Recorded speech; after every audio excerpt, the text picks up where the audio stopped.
Hello everyone. इससे पहले हमने देखा कि हम फार्माकोडायनेमिक्स के बारे में पढ़ रहे थे।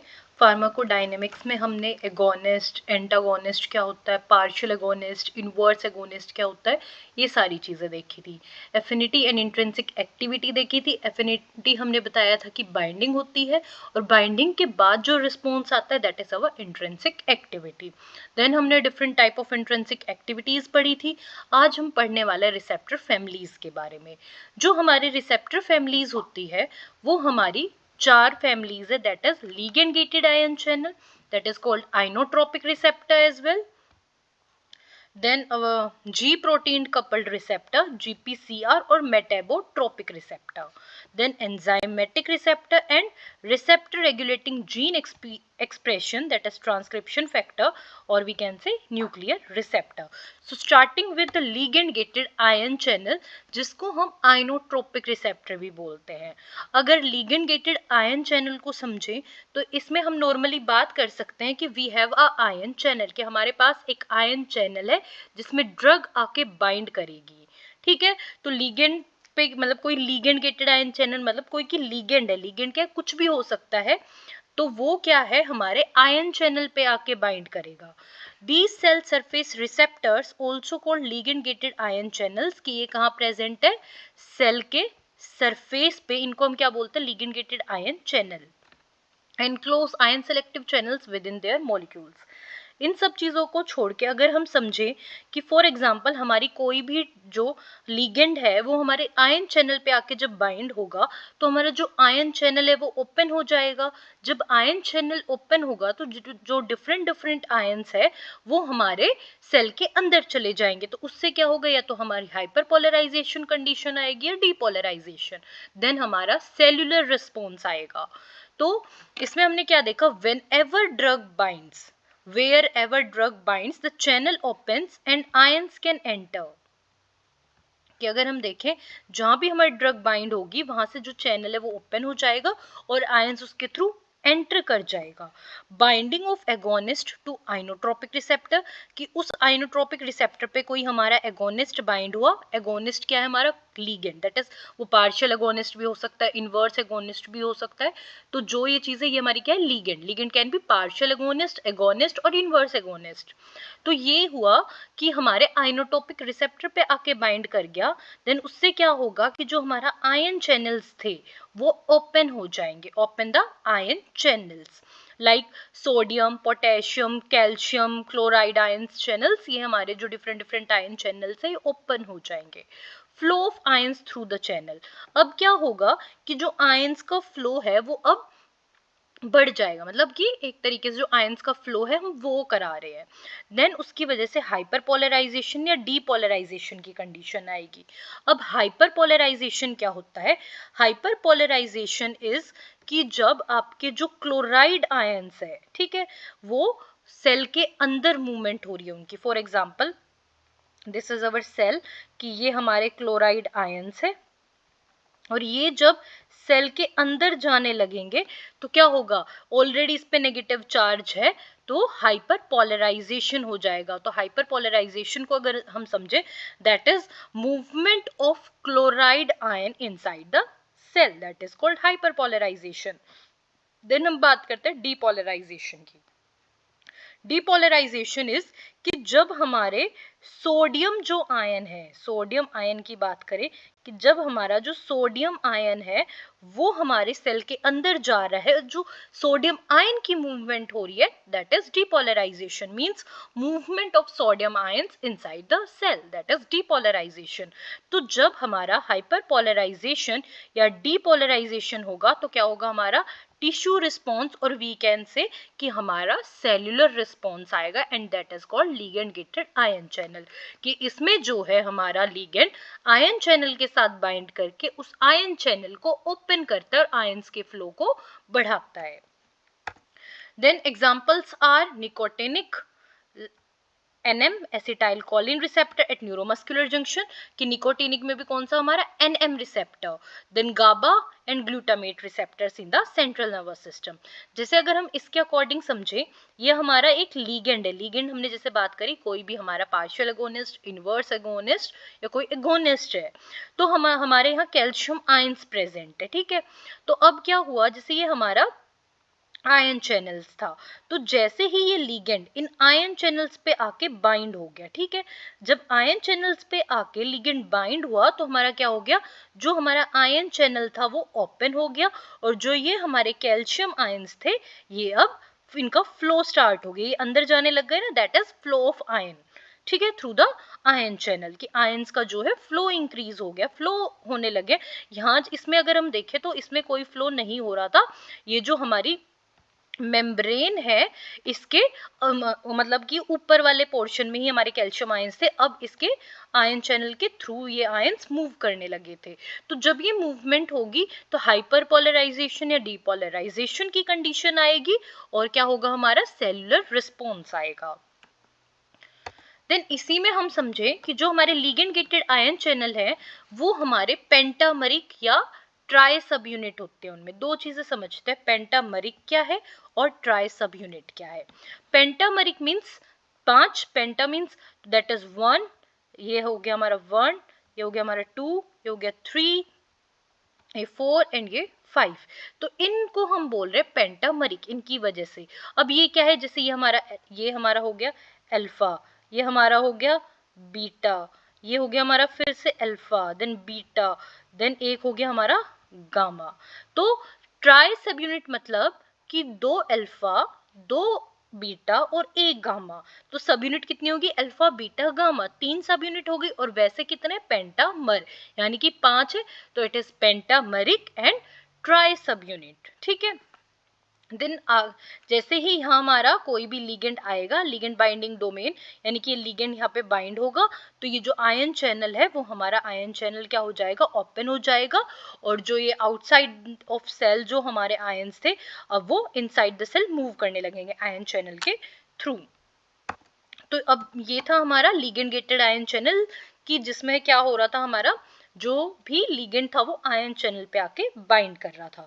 तो लिगेंड गेटेड आयन चैनल में अगर हम देखें, the onset of offset of response through this class of receptor is the fastest, कि फास्टेस्ट एक्टिंग रिसेप्टर की बात करें, that is ligand gated ion channel. ये क्वेश्चन हमारा जीपेट में आता है, which of the following is the fastest receptor, that is ionotropic receptor, और we can say ligand gated ion channel. Now अब हम बात करते हैं जी प्रोटीन कपल्ड रिसेप्टर, और we can say GPCR, also known as hepta helical receptor, क्योंकि इसमें 7 helical membrane होती है, और सर्पेंटाइन रिसेप्टर। हेप्टा हेलिकल मतलब कि 7 हेलिक्स प्रेजेंट होती है। हेलिक्स कैसे, जैसे ये अगर हम देखें, दीज आर हेलिक्स, ये जो है ये हमारी हेलिक्स है, तो इनको बोलते हैं, अगर आप इनको काउंट करोगे तो these are 7 helix, like 1 2 3 4 5 6 7, that's why it's called heptahelical. These are the largest family of cell membrane receptors.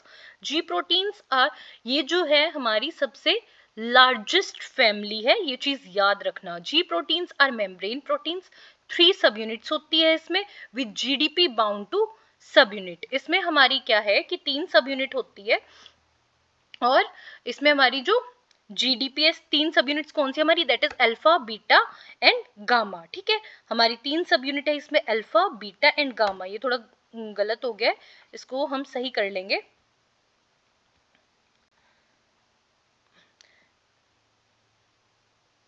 यहाँ जो आएगा, इस ये जो है ये अल्फा बीटा गामा आएगा।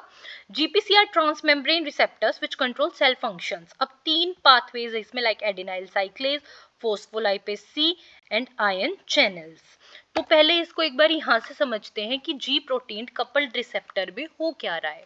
लाइक ये हमारे हेप्टा हेलिकल है, दीज आर अवर सब units, that is alpha, this is beta and this is gamma, ठीक है। ये हो गया हमारा गामा, ये हमारा एक्स्ट्रा सेल्यूलर एरिया, ये हमारा इंट्रा सेल्यूलर है।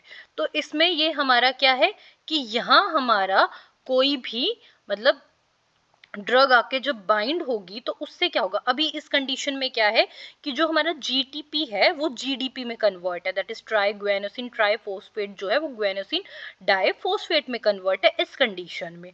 अब जैसे ही यहाँ ड्रग बाइंड होगी तो यहाँ हमने क्या देखा कि ये तीनों सब यूनिट एक दूसरे से अटैच्ड है, बट जब जैसे ही हमारी यहाँ ड्रग बाइंड होगी तो जो हमारी अल्फा सब यूनिट है उससे हमारी बीटा और गामा सब यूनिट डी अटैच हो जाएगी, और जो जीडीपी है वो जीटीपी में कन्वर्ट हो जाएगा। यानी कि यहाँ क्या था, हमारा जीटीपी जीडीपी में कन्वर्ट था, अब हमारा यहाँ जीडीपी जीटीपी में कन्वर्ट हो गया, दैट इज जीपीसीआर। अब इसमें हमारे अगर हम बात करें तीन तरीके से, दैट इज तीन receptor GS, GI and GQ. GS मतलब हम स्टिमुलेटरी की बात कर रहे हैं, लाइक एडेनाइल साइक्लेज, उसमें क्या होगा हमारा सीएमपी इंक्रीज होगा, ठीक है। इसमें जीआई में इनिबिटरी, इनिबिटरी मतलब कि सीएमपी जो है वो हमारा डिक्रीज होगा, और जीक्यू में हम फोस्फोलाइपेज सी की बात करते हैं जिसमें हमारा आईपी3 और डीएजी इंक्रीज होगा। इनको आगे जाके और अच्छे से समझेंगे। अब अगर हम बात करें जीएस, तो जीएस में क्या है, adenylyl cyclase activation calcium channel opening, कि जीएस में क्या होता है कि जो कैल्शियम चैनल है वो ओपन होता है और एडेनाइल साइक्लेज जो है वो क्या हो जाता है, एक्टिवेट होता है। हमने यहाँ प्लस का साइन देखा ना जीएस में, दैट इज कि हमारा क्या हो रहा है, जो ये एडेनाइल साइक्लेज है ये एक्टिवेट हो रहा है, जिसकी वजह से हमारे कैल्शियम चैनल्स की ओपनिंग हो रही है और हमारा सीएमपी इंक्रीज हो रहा है। देन बात करते हैं जीआई की। जीआई में क्या होता है कि जो हमारा एडेनाइल साइक्लेज है वो इनहिबिट हो जाता है, और उससे क्या है, जो पोटेशियम चैनल है उसकी ओपनिंग हो जाती है और जो हमारा सीएमपी है वो डिक्रीज हो जाता है। देन हमारा जी नोड जो होता है कैल्शियम चैनल को इनहिबिट करता है, यहाँ हमने देखी थी कैल्शियम चैनल की ओपनिंग हो रही थी, और जी क्यू हमारा फोस्फोलाइपेज सी को एक्टिवेट करता है जिसकी वजह से हमारा आईपी3 और डीएजी इंक्रीज होता है। देन अब इनको एक एक कर इसमें समझते हैं पहले, या इससे पहले एक बार हम इन सबको समझते हैं। इसमें हो क्या रहा है जीपीसीआर में, binding of agonist two receptor, कि कोई भी एगोनिस्ट है वो रिसेप्टर के साथ आके बाइंड हुआ। Coupling of G protein to the receptor, कि जो जी प्रोटीन है उसकी कपलिंग हुई। GDP bound to alpha subunit exchanges with GTP. अब क्या हुआ, ये जो अल्फा सब यूनिट पे जो जीडीपी था वो अब जीटीपी में कन्वर्ट हो गया, जैसे कि हमने पढ़ लिया। डिसोसिएशन ऑफ जी प्रोटीन सब units from occupied receptor, alpha GTP also dissociates from beta gamma सब यूनिट, कि जो भी बाकी सब यूनिट्स थी उनका क्या हो गया, सेपरेशन हो गया, और जो अल्फा जीटीपी सब यूनिट थी अब वो भी बीटा गामा से सेपरेट हो गई। यानी कि alpha GTP and beta gamma सब यूनिट्स आर रिलीज्ड, कि वो दोनों सेपरेशन हो गया। बाइंड टू टारगेट एंजाइम या आयन चैनल, कि ये टारगेट एंजाइम पे जाके बाइंड करेंगे, उसकी वजह से क्या होगा, effect produced depends on the type of G protein. एक चीज तो है कि कौन सा जी प्रोटीन है, स्टिमुलेटरी है, इनिबिटरी है ना, तो उसके ऊपर डिपेंड करता है कि उसके अकॉर्डिंग हमारा रिस्पॉन्स आएगा, उसके अकॉर्डिंग हमारा इफेक्ट आएगा। दूसरा है हमारा stimulation of GT page associated with alpha सब यूनिट, कि जो हमारा ये एंजाइम है ग्वेनो ट्राइफॉस्फेटेज, ये जो एंजाइम है इसका स्टिमुलेशन होगा जो that is associated to alpha subunit. तो अब जो जीटीपी था वो जीडीपी में कन्वर्ट हो जाएगा एंड अल्फा सब यूनिट एसोसिएट्स विद, और जो अल्फा है वो फिर से बीटा गामा सब यूनिट के साथ अटैच हो जाएगी। यानी कि जैसे हमने शुरुआत की थी उसमें हमने क्या देखा था, अटैच थी, देन डी अटैचमेंट हुई, यहाँ जो रिस्पॉन्स आने थे आ गए। दूसरा क्या है कि जो एंजाइम है उसकी वजह से फिर से जो है जीटीपी जीडीपी में कन्वर्ट हो जाएगी और हमारे अल्फा बीटा गामा सब यूनिट्स एक साथ अटैच हो जाएंगे। देन इसका पहला पाथवे आता है एडेनाइल साइक्लेज पाथवे। एडेनाइल साइक्लेज में क्या है कि हमने एक्टिवेशन कराया एडेनाइल साइक्लेज का, ठीक है। एक्टिवेशन किस में हमने बात करी थी, दैट इज जीएस में। हमने क्या बात करी थी कि जो जीएस होता है जो स्टिमुलेट करता है वो एडेनाइल साइक्लेज का एक्टिवेशन करता है। अब एक्टिवेशन से क्या हुआ कि हमारा जो सीएमपी था, CMP is our secondary messenger, वो इंक्रीज हो गया। जब सीएमपी इंक्रीज हुआ तो जो प्रोटीन काइनेज इनएक्टिव फॉर्म में था अब वो एक्टिव फॉर्म में कन्वर्ट हो गया। ये हमारा एंजाइम है प्रोटीन काइनेज, तो ये इनएक्टिव फॉर्म में था, ये एक्टिव फॉर्म में कन्वर्ट हो गया। That results in the phosphorylation of protein enzymes, ion channels, इन सब का क्या हो गया, फॉस्फोराइलेशन। अब जब ये कंडीशंस आई तो एग्जांपल ले लिया हमने हार्ट का, कि हमारे हार्ट में क्या हुआ कि जब जैसे ही स्टिमुलेशन हुआ तो हमारी जो कॉन्ट्रैक्शन था, कंडक्शन थी, वो इंक्रीज हो गया हार्ट में, ठीक है, क्योंकि स्टिमुलेटरी था। सेम अगर यही हमारा इनहिबिटरी होता तो कॉन्ट्रैक्शन जो था वो डिक्रीज कर जाता या कंडक्शन जो थी वो डिक्रीज कर जाती। The agonist that binds to the receptor is the first messenger, it results in the formation of recruitment of molecule, second messenger that initiate the signaling mechanism. कि जो एगोनिस्ट जब बाइंड होता है रिसेप्टर के साथ, तो जो बाइंडिंग हो रही है उसको फर्स्ट मैसेंजर कह रहे हैं, और इसके बाद जो रिजल्ट आता है, लाइक हमने बात करी सीएमपी इंक्रीज हो गया या डिक्रीज हुआ, जो दैट इज सीएमपी या सीजीएमपी, तो ये हमारे सेकेंडरी मैसेंजर्स होते हैं। कुछ एग्जाम्पल हमारे पास, that is CMP which is generated by adenylyl cyclase, cGMP generated by guanylyl cyclase, calcium IP3DAG जो हम पढ़ेंगे जो फोस्फोलाइपेज सी की वजह से आ रहे हैं, एंड नाइट्रिक ऑक्साइड। फिर ये हम कुछ देखते हैं, ये हमारे एडेनाइल साइक्लेज के जो पाथवे पढ़ा है उसके एग्जाम्पल, एड्रेनर्जिक में alpha two beta that acts through the adenyl cyclase pathway, histamine में H2 रिसेप्टर, मस्केरेनिक में M2 रिसेप्टर और डोपामिन में D1 D2 रिसेप्टर। ये रिसेप्टर्स याद करके रखना, पेपर में आ जाता है कि which of the following receptors through act through which pathway, so ये रिसेप्टर्स इंपॉर्टेंट है। देन हमारा दूसरा पाथवे आता है फोस्फोलाइपेज सी पाथवे, जिसको हम IP3DAG पाथवे भी बोलते हैं। तो इसमें क्या है, इसमें हमारा जब फोस्फोलाइपेज का एक्टिवेशन होता है, जो कि हमारा जी प्रोटीन के स्टिमुलेशन की वजह से हो रहा था, तो हमारा क्या होता है कि हाइड्रोलाइसिस मेम्ब्रेन फोस्फोलिपिड फोस्फोटिडाइल इनोसिटोल 4,5 जो डाइफॉस्फेट है उसका हाइड्रोलिसिस, यानी कि PIP2 का हाइड्रोलिसिस होता है। तो जब जैसे ही हमारा PIP2 का हाइड्रोलिसिस होगा तो हमारा जो ये IP3 और DAG में कन्वर्ट होगा, दैट इज इनोसिटोल 1,4,5 ट्राइफॉस्फेट और डाइएसाइल ग्लिसरॉल में। अब इन दोनों कंडीशन में क्या होगा कि जैसे इसमें हमने देखा कैल्शियम इंक्रीज हुआ, इसमें हमारा जो कैल्शियम प्रोटीन काइनेज था वो इंक्रीज हो गया। जब जैसे ही हमने क्या देखा, दोनों ही कंडीशन में हमारा कैल्शियम इंक्रीज हो रहा था, और जब कैल्शियम इंक्रीज हुआ तो जो हमारा प्रोटीन काइनेज इनएक्टिव फॉर्म में था अब वो एक्टिव फॉर्म में हो गया। जब हमारा प्रोटीन काइनेज जो है अगर एक्टिव फॉर्म में आ जाता है, उसकी वजह से क्या होगा, हमारे सिक्रीशंस इंक्रीज हो जाएंगे, कॉन्ट्रैक्शंस इंक्रीज हो जाएंगे और हमारी न्यूरोनल एक्साइटेबिलिटी इंक्रीज हो जाएगी। देन इसके कुछ एग्जांपल्स है हमारे, लाइक एड्रेनर्जिक का हमारा अल्फा 1 रिसेप्टर, हिस्टामिनिक का H1 रिसेप्टर, मस्केरेनिक का M1 M3 रिसेप्टर। अगर हमने H2 रिसेप्टर देखा तो वो किस पे काम कर रहा था, एडेनाइल साइक्लेज के थ्रू। अगर हम H1 देख रहे हैं that is through the histaminic receptor. तो अगर यहाँ बात करें तो इसमें क्या हुआ, हाइड्रोलिसिस हुआ। जब फोस्फोलाइपेज एक्टिवेट हुआ तो हाइड्रोलिसिस हुआ, जिसकी वजह से IP3 और DAG बना, और दोनों ने ही क्या किया, कैल्शियम को इंक्रीज किया। तो ओवरऑल क्या हुआ, हमारा कैल्शियम इंक्रीज हुआ। जब कैल्शियम इंक्रीज होगा तो इट्स ऑब्वियस कि कॉन्ट्रैक्शन और सिक्रीशन हमारे बढ़ जाएंगे। Then third is our channel regulation, जो कि हमारा GPCR का पार्ट है। The activated G proteins like GS, GI, GO can also open और inhibit ionic channel. Channel regulation मतलब ये हमारे आयन चैनल, जैसे हमने लिगेंड गेटेड आयन चैनल्स के बारे में बात करा था, ये उसी तरीके से हमारे रिलेटेड है। Specific for calcium and potassium, जैसे कि हमने बात करी थी हाइपर पोलराइजेशन डीपोलराइजेशन के बारे में, without the intervention of any second messenger like CAMP और IP3 and bring about hyperpolarization and depolarization changes in intracellular calcium. The GS opens calcium channel in myocardium, skeletal muscles की जो GS है stimulatory है, वो क्या कर रहा है, कैल्शियम चैनल्स को मायोकार्डियम, स्केलेटल मसल्स, इन सब में ओपन कर रहा है। जबकि जो हमारे GI, G नोड जो है वो पोटेशियम चैनल्स को ओपन कर रहे हैं इन हर्ट और smooth muscles, as well as वो जो कैल्शियम चैनल है उनको इनहिबिट कर रहे हैं। GS क्या कर रहा था, हमारे कैल्शियम चैनल को ओपन कर रहा था, और हमारे GI क्या है, इनहिबिटरी मतलब वो इनहिबिट करेगा, तो वो कैल्शियम चैनल को इनहिबिट कर रहा है।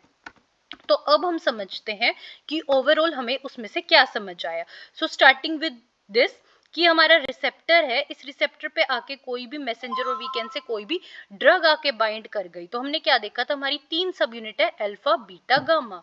अल्फा में क्या था, जीडीपी था, अल्फा जीडीपी के साथ अटैच थी।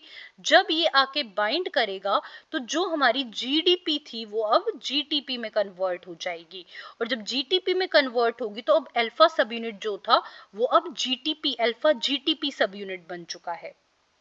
ठीक है, देन दूसरा हमने पढ़ा फोस्फोलाइपेज सी है यहाँ हमारा। तो फोस्फोलाइपेज सी में क्या था, PIP2 का हाइड्रोलिसिस हो रहा था, जिसकी वजह से IP3 और DAG हमारे एक्टिवेट हो रहे थे, यानी कि इंक्रीज हो गए थे। IP3 और DAG की फॉर्मेशन हो गई थी after the hydrolysis of PIP2। तो उसकी वजह से अब जब हमारा कैल्शियम इंक्रीज हुआ था तो हमारा जो प्रोटीन काइनेज था वो एक्टिवेट हो गया था।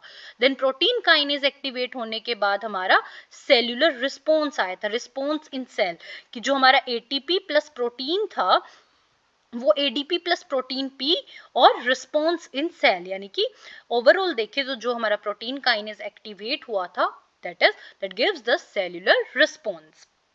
दूसरी अगर हम बात करें सेकेंडरी मैसेंजर्स की, तो कैल्शियम एज सेकेंडरी मैसेंजर काम कर रहा है। कैल्शियम जो है वो कैलमोड्यूलिन के साथ अपना कॉम्प्लेक्स बनाता है, और यहाँ हमारा प्रोटीन काइनेज है, उसकी फॉस्फोराइलेशन होगी, that results in the cellular response और रिस्पॉन्स इन सेल। और ये कैल्शियम जब रिलीज हो रहा था तो हमने देखा क्या हो रहा था, हमारी कॉन्ट्रैक्शंस हो रही थी, तो ये उस तरीके से काम कर रहा था।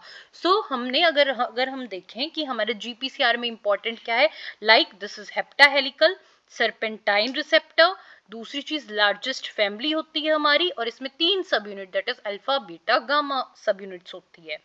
देन GTP, अगर एनर्जी की बात करें, एनर्जी किसके पास होती है, तो वो अल्फा सब यूनिट के पास होती है। अब हमारा नेक्स्ट रिसेप्टर है एंजाइमेटिक रिसेप्टर। एंजाइमेटिक रिसेप्टर में अगर हम बात करें तो जो है हम एंजाइम की बात कर रहे हैं, ठीक है। Transmembrane enzyme link receptors have enzymatic activity in their intracellular portion, कि जो हमारे एंजाइम लिंक रिसेप्टर है उनकी जो एक्टिविटी होती है दैट इज कि वो इंट्रासेल्युलर पोर्शन में होती है। इसको पढ़ने से पहले एक चीज समझते हैं कि हमारे पास 2 टाइप से है, कि एक जिसमें एंजाइम प्रेजेंट है, एक इसमें एंजाइम प्रेजेंट नहीं है, मींस कि अंदर एंजाइमेटिक एक्टिविटी प्रेजेंस है और एक में एंजाइमेटिक एक्टिविटी एब्सेंट है। देयर आर 2 मेजर सब groups that have intrinsic enzymatic activity और दूसरा लैक इंट्रिंसिक एंजाइमेटिक एक्टिविटी। तो इसमें क्या बोला गया है कि इसको समझते हैं पहले। इंट्रिंसिक एंजाइम रिसेप्टर्स का क्या मतलब है, इंट्रिंसिक से डायग्राम के अकॉर्डिंग समझते हैं, थ्योरी पार्ट बाद में देखेंगे। कि लाइक ये हमारा क्या है, जैसे हमने बात करी कि हमारी हार्मोन बाइंडिंग साइट और वीकेंड से कि हमारे रिसेप्टर टायरोसिन काइनेज है, ठीक है। ये जैसे हमने बात कर दी, this is our receptor tyrosine kinase, ठीक है। अब जैसे ही ये हमारी कैटालाइटिक साइट है, जब हमारे ये सिग्नलिंग मॉलिक्यूल्स या पेप्टाइड हार्मोन्स बाइंड होंगे तो उससे क्या होगा कि ये जो हमारे टायरोसिन रेजिड्यूज है, ये हमारे क्या है, टायरोसिन रेजिड्यू, ये कन्वर्ट हो गए हैं किसमें, फोस्फोराइलेटेड टायरोसिन रेजिड्यू में, ठीक है। जब फोस्फोराइलेटेड टायरोसिन रेजिड्यू में कन्वर्ट हो गए हैं तो उससे क्या हुआ है कि एक सेल्यूलर रिस्पॉन्स आया है। मींस अगर हम देखें कि एंजाइमेटिक एक्टिविटी वाले में क्या है कि इसमें एंजाइम अंदर जुड़ा हुआ है, एंजाइम अंदर जुड़ा हुआ है मतलब कि जो रिसेप्टर्स है उनका डाइमराइजेशन हो रहा है इसमें। और आगे जो हम पढ़ेंगे उसमें एंजाइम जुड़ा हुआ नहीं होगा। जैसे अगर इसमें हम बात करें,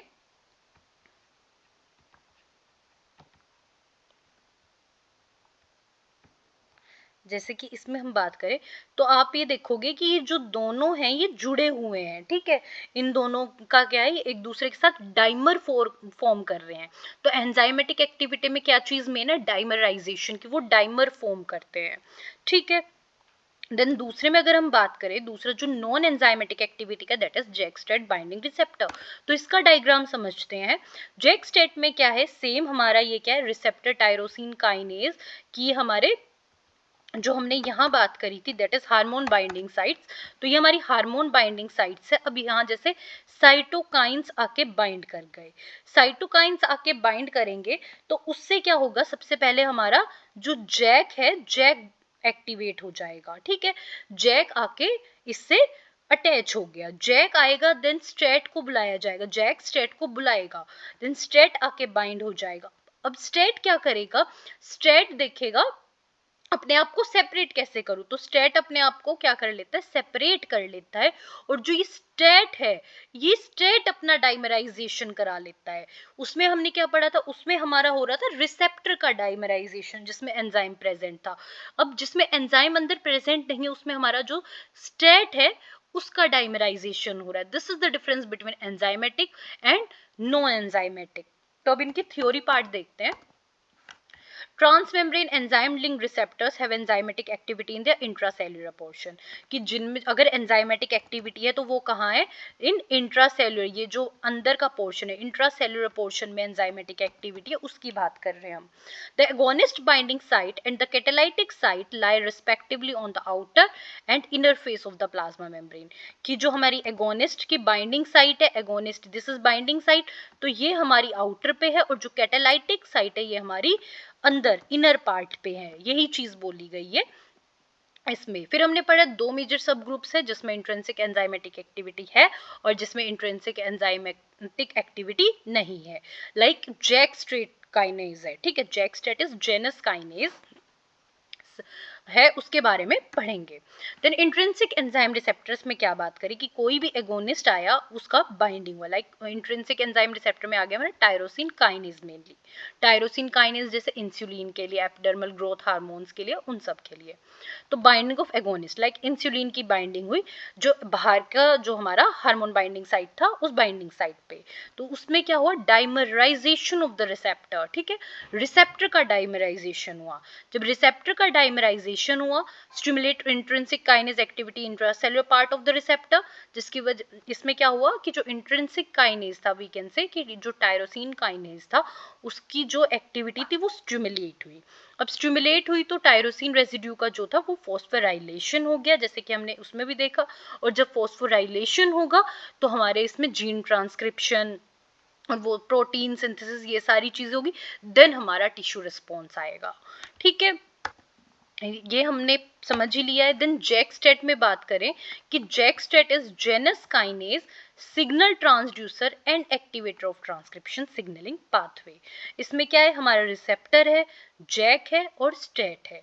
तो इसका क्या है कि जो हमारा जेनस काइनेज है मींस वो एक्टिवेट हो जाएगा, ठीक है, एक्टिवेट होगा, एक्टिवेट होने के बाद क्या होगा, फॉस्फोराइलेशन होगी, फॉस्फोराइलेशन होने के बाद वो बाइंडिंग करेगा और ट्रांसक्रिप्शन को एक्टिवेट करेगा। Then STAT phosphorylated by JAK means JAK क्या है, स्टेट को बुलाएगा, उसको फॉस्फोराइलेट करेगा और स्टेट की डाइमराइजेशन हो जाएगी। तो ओवरऑल अगर हम स्टेट को समझे, मतलब जैक स्टेट में क्या है, जब स्टेट डाइमराइजेशन हो रही है, क्यों, क्योंकि ट्रांसक्रिप्शन को एक्टिवेट कर रहा है वो, इसका मेजर जो काम है that is activation of transcription, या वी कैन से कि जैसे हम इसमें भी देख रहे हैं transcription regulation is the major, कि जैक स्टेट में हम ट्रांसक्रिप्शन रेगुलेशन करा रहे हैं, ठीक है, कि कोई भी जो इसमें हमने दोनों में क्या डिफरेंस है, उसमें हमारा रिसेप्टर का डाइमराइजेशन था, इसमें स्टेट का, that is signal transducer and activator of transcription जो है उसका डाइमराइजेशन है। Examples are prolactin growth hormone, ये हमारे जैक स्टेट के हैं, और इंसुलिन एंड साइटोकाइंस ये हमारे टायरोसिन काइनेज के जिसमें एंजाइम प्रेजेंट होता है। Then next is our nuclear receptor. Nuclear receptor में क्या होता है कि हमारे न्यूक्लियर रिसेप्टर पे आके ड्रग बाइंड कर जाती है, और ड्रग बाइंड करने के बाद फर्दर हमारा जीन ट्रांसक्रिप्शन जो पूरा प्रोसेस होता है, लाइक जीन ट्रांसक्रिप्शन होना, प्रोटीन सिंथेसिस होना, देन सेलुलर रिस्पॉन्स आना। तो only lipid soluble drugs can act on it, कि इसमें क्या होता है कि सिर्फ लिपिड सॉल्युबल ड्रग्स इसके थ्रू एक्ट करती है। If drug binds with nuclear receptor then they bind with DNA and acts on translation, कि जब जो ड्रग है वो न्यूक्लियर रिसेप्टर के साथ जब बाइंड करेगी तो मींस वो डीएनए के साथ बाइंड करी, और वो ट्रांसलेशन, ट्रांसक्रिप्शन, रेप्लिकेशन इन सब से के थ्रू एक्ट करेगी। तो इससे क्या हो जाएगा कि जो प्रोसेस है वो स्लो प्रोसेस हो जाएगी, क्योंकि पूरी एक चेन चल रही है। इसमें हमने क्या देखा, जो स्टेरॉइड है दैट बाइंड्स टू रिसेप्टर, वो रिसेप्टर के साथ बाइंड हुआ जिससे कि हमारा स्टेरॉइड रिसेप्टर कॉम्प्लेक्स बन गया, देन वो न्यूक्लियस के पास चला गया और स्पेसिफिक डीएनए पे जाके वो बाइंड हो गया, जिसकी वजह से प्रोटीन सिंथेसिस कंटिन्यू हुई। प्रोटीन सिंथेसिस हुई तो हमारा रिस्पॉन्स आया। मींस इसमें क्या है कि हमारा जब न्यूक्लियर रिसेप्टर पे कोई भी ड्रग आके बाइंड हो रहा है तो जीन ट्रांसक्रिप्शन होगा, और जब जीन ट्रांसक्रिप्शन होगा तो हमारा क्या होगा, प्रोटीन की सिंथेसिस होगी, और जब कोई प्रोटीन सिंथेसिस होगी तो हमारा सेलुलर रिस्पॉन्स आएगा। Examples, receptor for thyroxine, vitamin A and D, sex steroids and glucocorticoids. अब हमने ये चारों रिसेप्टर्स देखे, that is ligand gated ion channel, ji protein coupled receptor, enzymatic receptor and nuclear receptor. Location देखते हैं कि कहाँ कहाँ प्रेजेंट होते हैं। लिगेंड गेटेड, जी प्रोटीन, एंजाइमेटिक, ये सारे हमारे मेम्ब्रेन पे प्रेजेंट होते हैं, लेकिन जो nuclear receptor that is present intra cellular part. Effector की बात करें तो इसमें हमने लिगेंड गेटेड में क्या देखा था, आयन चैनल की वजह से रेगुलेशन हो रहा था। इसमें हमने जी प्रोटीन में क्या देखा, चैनल या कोई एंजाइम है, ठीक है। एंजाइमेटिक रिसेप्टर में एंजाइम रिस्पॉन्सिबल था, और न्यूक्लियर रिसेप्टर में जीन ट्रांसक्रिप्शन। हमने क्या देखा, जीन ट्रांसक्रिप्शन होगा तभी प्रोटीन सिंथेसिस होगी, प्रोटीन सिंथेसिस होगी तो सेलुलर रिस्पॉन्स आएगा। ये कुछ एग्जाम्पल्स है, like nicotinic GABA A receptor for the ligand gated ion channels, G protein के लिए हमारे मस्करेनिक एड्रेनर्जिक रिसेप्टर्स, और एंजाइमेटिक रिसेप्टर्स के लिए insulin epidermal growth factor receptor, and nuclear receptor में स्टेरॉइड थायराइड हार्मोन रिसेप्टर। अब जो चीज है that is time, that is very important. इससे क्वेश्चंस आ जाते हैं हमारे जीपैट में कि कौन बहुत ही फास्टेस्ट एक्टिंग है, कौन स्लोली एक्टिंग है, मेनली तो यही क्वेश्चन आता है। तो अगर फास्टेस्ट एक्टिंग की बात करें that is millisecond, ligand gated ion channel is the fastest acting, ठीक है। और न्यूक्लियर रिसेप्टर की अगर हम बात करें, जैसे कि हमने देखा, तो ये हमारा सबसे स्लोवेस्ट एक्टिंग है, क्योंकि इसमें पूरा जीन ट्रांसक्रिप्शन, ट्रांसलेशन, वो सारी प्रोसेस होना, देन प्रोटीन सिंथेसिस होना, मींस बहुत ही एक लंबी प्रोसेस है। सो न्यूक्लियर रिसेप्टर जो है वो हमारा सबसे स्लोवेस्ट एक्टिंग वाला है, ठीक है। तो fastest acting that is ligand gated, and slowest acting nuclear receptor. तो ये हमारे 4 रिसेप्टर है। होप आप सबको ये समझ आएंगे। Thank you.